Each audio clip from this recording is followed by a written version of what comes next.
Priests are taught to be faithful worshippers of holy magic, and while some remain steadfast in their quest, others stray to the darkness. Shadow priests use sinister magic to torture the minds of their victims while granting their allies incredible combat enhancements. The first definitive feature of a shadow priest is a translucent, ghastly appearance known as shadow form. Shadow form increases your shadow damage dealt by 15%. It also increases your threshold for physical pain, reducing the physical damage you take by 15%. To achieve this form, you must completely forsake the light, rendering you unable to cast any holy spells while it's active. You're able to shift in and out of this form freely, but during combat, you'll almost always want to be in shadow form. In a little bit, we'll discuss the rare situations where you may want to consider switching out of shadow form, even during combat. Moving on to the spells you'll be using as a shadow priest, there's none more important than Vampiric Touch. It deals decent damage over time with an incredible effect. While your target is under the effect of Vampiric Touch, you gain mana equal to 5% of the shadow damage that you deal. Now that's really good, considering that in vanilla, Shadow Priest's biggest weakness was mana, but it gets even better when you're grouped up with other players. You see, Vampiric Touch's effect extends to all party members, meaning that they also gain mana equal to 5% of the shadow damage you deal. You also have Vampiric Embrace, a non-damaging spell with another powerful group-wide effect. The way it works is you apply Vampiric Embrace to your target, and you and your allies are healed for 15% of all shadow damage that you deal. The healing that this spell provides isn't going to save anyone from critical condition, but it will provide a substantial amount of healing on encounters with periodic damage like Blood Boil from Black Temple. In addition to their health and mana regenerative effects, Shadow Priests also provide two crucial raid debuffs. The first comes from the Shadow Weaving talent. This talent causes all of your shadow spells to apply a stack of shadow vulnerability. One stack of shadow vulnerability increases the shadow damage the target takes by 2%. This debuff can stack up to 5 times for a total of 10% increased shadow damage. This is not only a massive damage boost to the Shadow Priest, but also Destruction Warlocks. And if you didn't know already, Warlocks make up a significant portion of your ranged DPS, so every guild wants this debuff. And if that wasn't enough, your damaging spells also apply another debuff to your target called Misery. Misery increases all spell damage the target receives by 5%. So overall, that's 15% increased damage for Warlocks and Shadow Priests, and 5% increased spell damage for all of their casters. Pretty insane if you ask me. Shadow Word Pain is your other damage over time spell, and while it doesn't have any special effects, it's an incredibly mana efficient spell that makes up a huge portion of your overall damage. Shadow Word Pain also has the advantage of being an instant cast spell, allowing you to apply and maintain its effect while moving. Mind Blast is one of your two non-periodic damage spells. It hits for a huge amount after a 1.5 second cast, and it's on a very short cooldown. But while Mind Blast is the highest DPS spell for the Shadow Priest, it's also the least mana efficient. And early on, you'll find it difficult to use this spell on cooldown without the use of a ton of mana consumables. We'll circle back to that in the spell priority section. Shadow Word Death is your other non-periodic damage spell, and compared to Mind Blast, it's more mana efficient and it's instant cast, allowing you to use it on the move. But it comes with its own set of disadvantages. It has double the cooldown of Mind Blast and a self-damaging component. The way it works is if Shadow Word Death doesn't deliver a killing blow to your target, 100% of the damage you dealt will be reflected back to you. Now in most cases that's alright, since the healing from Vampiric Embrace can easily restore the reflected damage by the time Shadow Word Death comes back off cooldown. But I'll give you a few examples of where this can go horribly wrong. The first one comes during Prince Malchezaar, which is the last boss of Karazhan. During phases 1 and 2 of this encounter, he'll periodically cast Enfeeble on 5 random raid members. When you get Enfeeble, you're instantly brought to a single hit point, and your healing received is reduced by 100%. That means that any damage you take is fatal, so Shadow Word Death cannot be used during this time. The second example also comes from Karazhan during the Curator encounter. Curator has a ton of health, and the easiest way to take him down before his enraged timer is to deal maximum damage during his evocation phase. And Shadow Priest can't really do that, since during evocation he receives 200% increased damage, and if you crit with Shadow Word Death during evocation, you'll suffer the same fate as many Shadow Priests before you and die during a phase that has no damage. Mind Flay is your filler spell as a Shadow Priest, and it's one of the main reasons why you're dubbed the face melting spec. I mean, just listen to the sound of this spell. And Mind Flay has excellent mana efficiency when compared to your non-periodic damage abilities. But, like with most great things, it comes with a few drawbacks. The first of which is it's a channeled spell that delivers 1 tick of damage every second for 3 seconds. That means that if for whatever reason you need to cancel your channel before the first tick of damage, you've paid the full mana cost for 0 damage. Compare that to a Warlock who can simply cancel his Shadow Bolt without committing any mana up front, and it can be a little frustrating. That's a very minor gripe compared to the second drawback. The 24-yard range of this spell can make it extremely difficult, if not impossible, to use on a variety of encounters. Nightbane is one of such encounters. His bellowing roar fears all targets within 35 yards. Most range classes can avoid the fear by simply casting their spells a step out of range, but because of the short range of Mind Flay, that positioning is not possible for the Shadow Priest.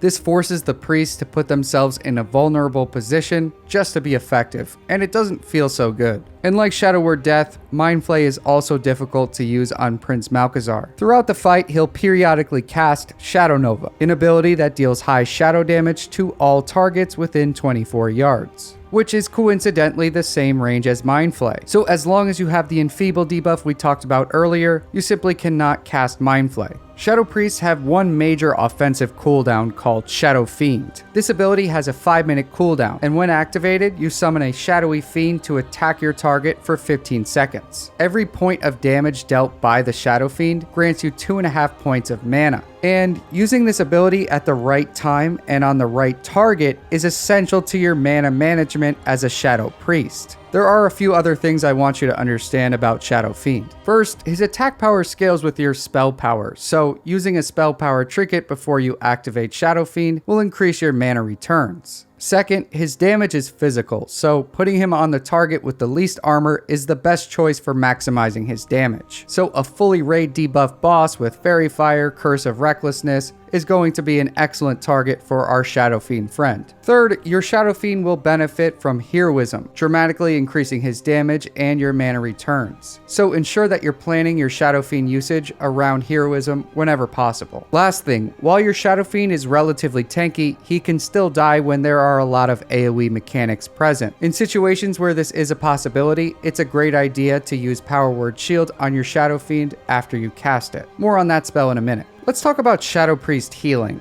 While they may have abandoned the ways of the light and holy magic, they didn't forget everything that they learned. In fact, Shadow Priests have almost all of the same healing spells that the Holy Priest has. And early on in the expansion, a Shadow Priest is more than capable of healing a 5-man dungeon and even Karazhan if needed. It's even more doable if the Shadow Priest has a dedicated healing set.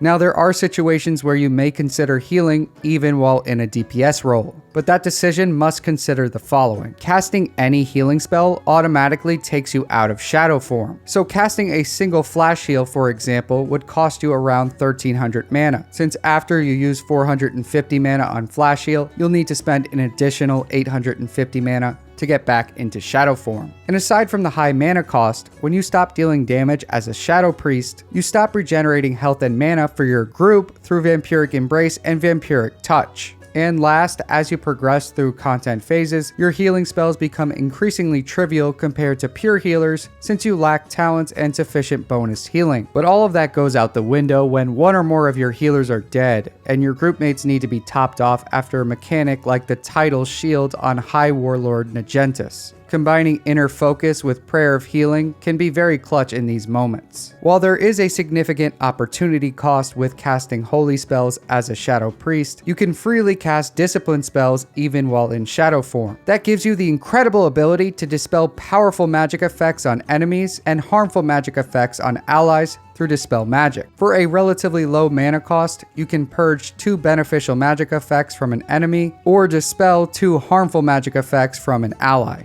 While this ability will come in handy countless times in your raiding adventures, it's not exactly unique. Hunters and shamans have Purge, paladins have Cleanse, and mages have Spell Steal. But an ability that is unique to the priest is Mass Dispel. Mass Dispel is basically an AoE version of Dispel Magic. It works by dispelling up to 10 enemies and up to 10 allies in a 15-yard radius. And this effect is absolutely mandatory on certain encounters. Fell Mist in Sunwell is one of those encounters. During Phase 1, Felmis will periodically cast Gas Nova, an AoE ability that deals moderate upfront damage and leaves a fatal debuff on every single raid member. The debuff drains 3,000 health and 1,000 mana every 2 seconds it's active, and 3 Mass Dispels is the only answer to this mechanic that doesn't result in death. It's worth mentioning that Mass Dispel also has the additional advantage of being able to remove magic effects that are normally undispellable. This comes in handy on the Morio's encounter. In this fight, there are several adds that need to be managed by crowd control or interrupts. However, Lady Kira Berrybuck is immune to both when she activates Divine Shield. While Divine Shield is active, she can freely cleanse her allies of crowd control as well as heal them for a significant amount. Best case scenario, this prolongs the fight, and worst case scenario, this causes a wipe. So Priest's unique ability to remove Divine Shield through Mass Dispel is extremely valuable here. Another discipline spell that she'll be making regular use of is Power Word Shield. For a high mana cost, Power Word Shield creates a barrier around you that absorbs a chunk of damage. What makes this spell really good for Shadow Priest is, while the shield is active, the priest is immune to spell pushback. And unlike other casters, Shadow Priests have no passive reduction to spell pushback. So good usage of Power Word Shield can help mitigate this weakness. Going back to the topic of healing, tossing out a couple of Power Word Shields to the raid when healers are struggling often results in a better outcome than healing directly. That's because Power Word Shield doesn't take you out of shadow form, and it allows you to continue to deal damage and regenerate health and mana for your party. Before moving on to the last section, I wanted to briefly talk about threat. As a Shadow Priest, you generate a ton of threat through the damage you deal, the mana you regenerate through Vampiric Touch, and the healing you do through Vampiric Embrace. For that reason, you need to be aware of how you can reduce your threat when you're pulling aggro. We do have a nice threat reduction ability called Fade, which has a 30-second cooldown and costs about as much mana as a Mind Blast. But we want to avoid wasting that mana, so it's often best to approach these situations proactively and not pass your tanks on threat to begin with. When your tanks are having threat issues, just apply Vampiric Touch, Vampiric Embrace, and Shadow Word Pain, and don't do anything else until they give you the okay. Honestly, you don't want to piss off a tank, and you don't want to piss me off either, so please subscribe to the channel if you want to see more Shadow Priest content or other class guides. On to the last section, we have the Shadow Priest damage priority list.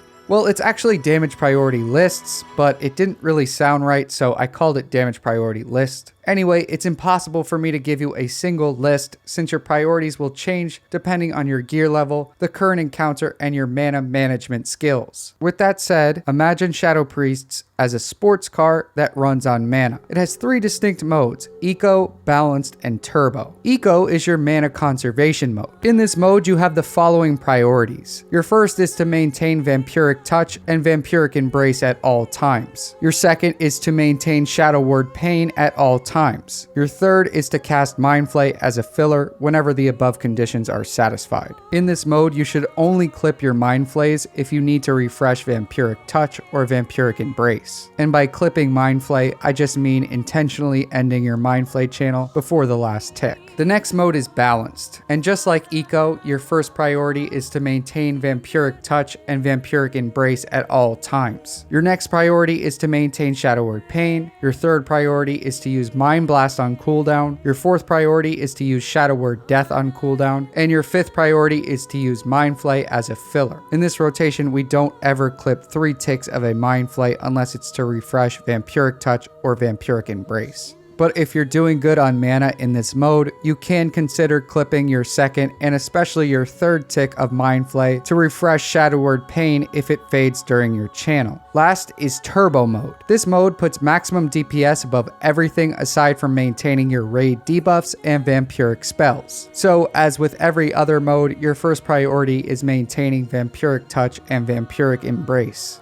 Your second priority is casting Mind Blast on cooldown. Your third priority is casting Shadow Word Death on cooldown. Your fourth priority is maintaining Shadow Word Pain, and then you'll use Mind Flay as a filler. In this rotation, you should always end your Mind Flay channels prematurely the moment that your Shadow Word Death or Mind Blast comes off cooldown. Now, you may be wondering which modes to use and when. It's impossible to answer that question because the mode you use constantly changes and it's based on your best guess to the following question. Which mode or priority list will result in me dealing the most possible damage while maintaining mana throughout the fight so I can provide a steady stream of mana, health, and raid debuffs. If you went out of mana before the fight ended, you spent too much time in the wrong mode and you need to adjust accordingly. But I can safely tell you that in the first phase, you'll be splitting your time in eco and balance mode. You can drastically increase the amount of time you spend in balance mode simply by carrying an infinite amount of mana potions on you. If you don't use mana potions, expect to be spending most of your time in eco mode. Also, please don't try to use the priority list outlined in turbo mode for any prolonged period of time until the majority of your gear is tier 6. So in an expansion where raid utility is in the highest demand,